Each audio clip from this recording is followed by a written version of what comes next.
做一个小调查，你有没有这样的症状？明明下午就要交报告了，你非得现在整理电脑桌面。明明本来有好几个星期可以复习考试，你却坚持拖到考前最后一晚才来突击。明明放假前列好了一大堆的计划，然而放假后依旧躺成一条咸鱼。别问我为啥这么了解你，因为拖延是很多人的通病。大家好，这里是慕言秋的阅读小屋，我会在这个频道分享读书感悟和成长心得。今天我将为大家分享简伯克·莱诺拉原的经典著作《拖延心理学》。看完这个视频你会明白什么才是真正的拖延症，到底是什么原因让我们被拖延症所扰，以及我们该如何系统地改善拖延症。你是不是总是把拖延症与懒惰划等号？但其实做事拖里拖沓的人不一定是有拖延症，反而那些一边拖沓心里又很难受、自责甚至头疼失眠的人才是真正的拖延症患者。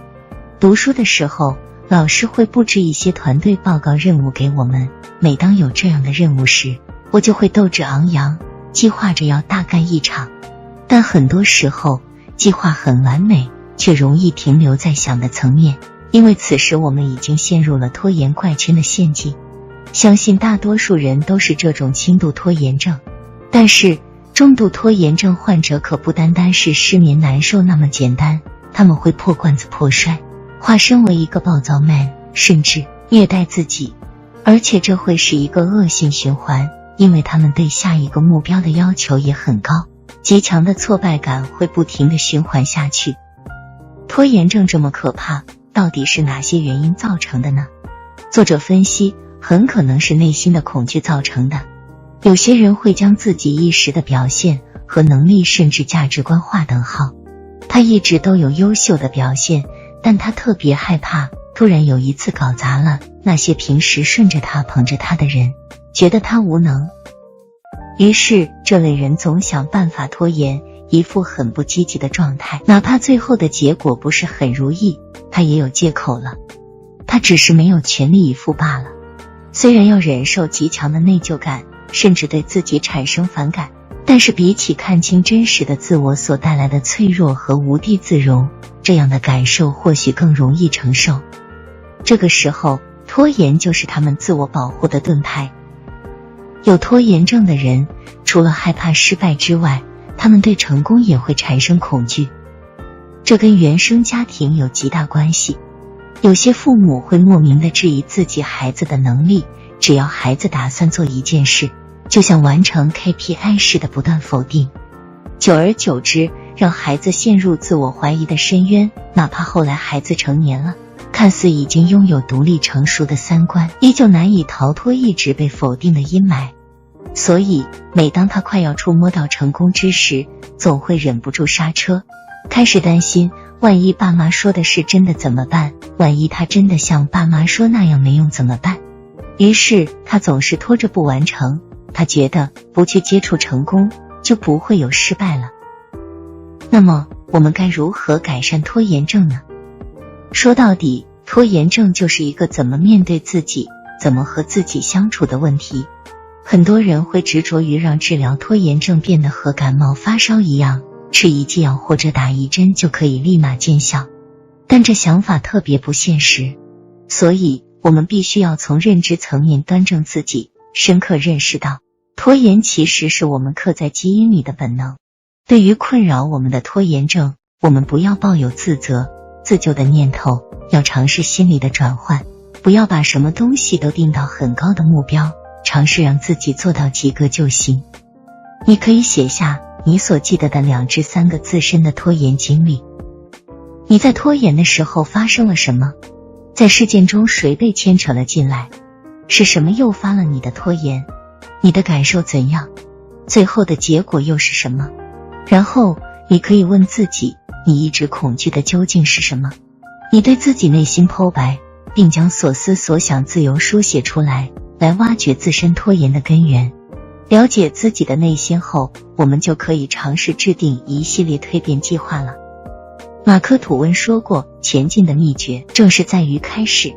如何开始也很重要，记得循序渐进。我们可以把目标分解成一个个阶段式任务。改善拖延症是一个艰巨的任务，艰巨到让你无所适从。这个时候不要犯愁，最有效启动改变计划的步骤就是把原本庞大的任务切分成具体的小任务，并逐一击破。为了建立你成功的信心，你最好自己设立一个比较现实的、能够达成的，同时又容易衡量的目标，当然必须要设立明确的时间期限。既然我们将目标分解了，就尽量让自己在一段时间内只关注其中一个步骤。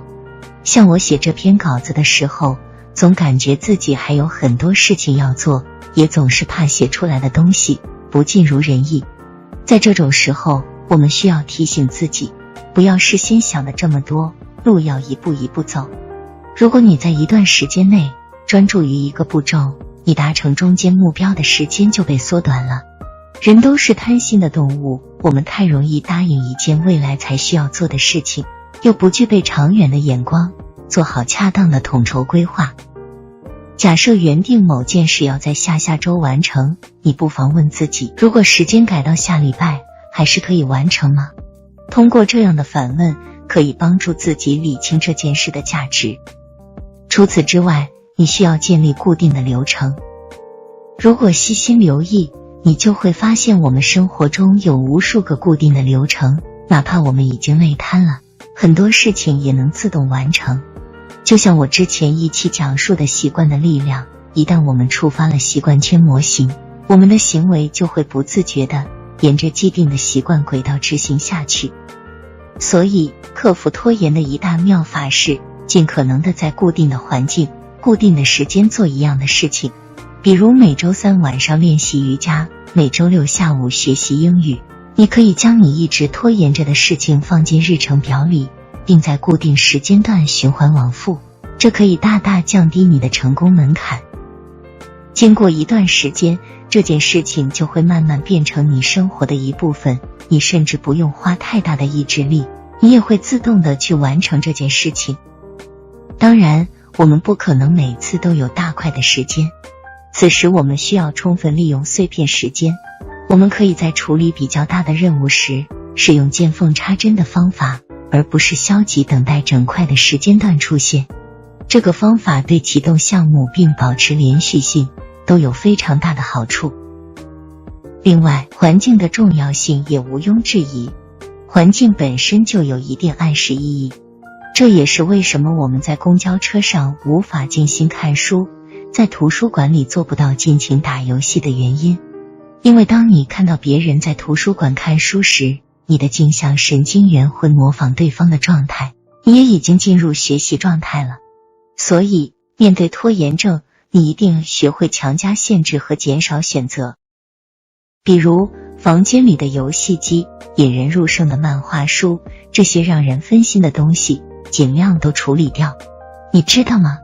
表面上是你在占据着东西，实际上他们也在潜移默化中消耗着你。另外，想要改善拖延症，别忘了建立正向联系，将你需要做的事情和愉悦的事情联系起来。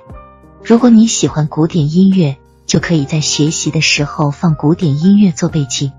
如果你喜欢烛光浴，你可以一边在烛光环绕中泡澡，一边播放你的音像学习资料。普雷马克原理很好地阐明了这一点。如果你很好地完成了不太喜欢的事情，你可以紧接着去做一件你很乐意做的事情，借此强化你不那么喜欢的行为。奖赏是一种正面的激励，它加大了一种行为被重复的可能性。你专心学习几十分钟后，就可以花10分钟去做一些你喜欢的事情，比如吃零食，看看窗外的风景，浏览一些感兴趣的网页，任何事都行，只要能够对你的学习过程构成奖励。当你达成了一个目标，大脑就会释放一种多巴胺，它是一种让人感觉良好的神经传递素。你的某些行为模式可以引导你获得成就，而多巴胺就将这些构成行为模式的神经元网络联系在了一起，这会让你未来更加倾向于做这类事情，哪怕是你曾经不太喜欢的方式。这也是奖赏的魅力。另外，要克服拖延症，你还需要注意休息和运动。其实上面说的正向联系也是休息的一种。你发现没？很多拖延者反而不太敢给自己安排休息时间，他们把原本应该休息的时间用来工作，显得自己能够工作的时间蛮充沛的，反而可以为自己的拖延找借口。适当休息和运动已经是老生常谈了，但不得不说，它可以让我们做事更加有效率，并且还能减少拖延的借口。为什么有如此奇效？那是因为运动会刺激一种脑源神经营养因子的释放，这种营养因子就像你大脑的肥料，它能帮助你的神经元茁壮成长，并刺激新神经元的生长。如果你能运动身体，拓展大脑，你就有足够的精力应付那些原本被你搁置的事情，而不是永无止境的拖延下去。拖延看似是一个避风港，但真正的暴风雨依然会来。躲在那个虚假的幻想里，你永远不可能穿越风雨，看到一个充满力量的自己。最后，我想说，大多数拖延者其实都有极强的自尊心，他们企图独立，不想要仰仗别人，他们对外界的眼光十分在意。如果你身边有这样的拖延者，请不要对他苛责，而是去努力体谅他顽强面具下脆弱、渴望爱的心。好了，今天有关拖延心理学的内容就讲述到这里了。你可以在评论区写下3个你最想改变的拖延事项，快来督促自己，从现在开始改变吧。如果你觉得视频还不错的话，那就点赞、收藏、关注吧。我们下期再见了。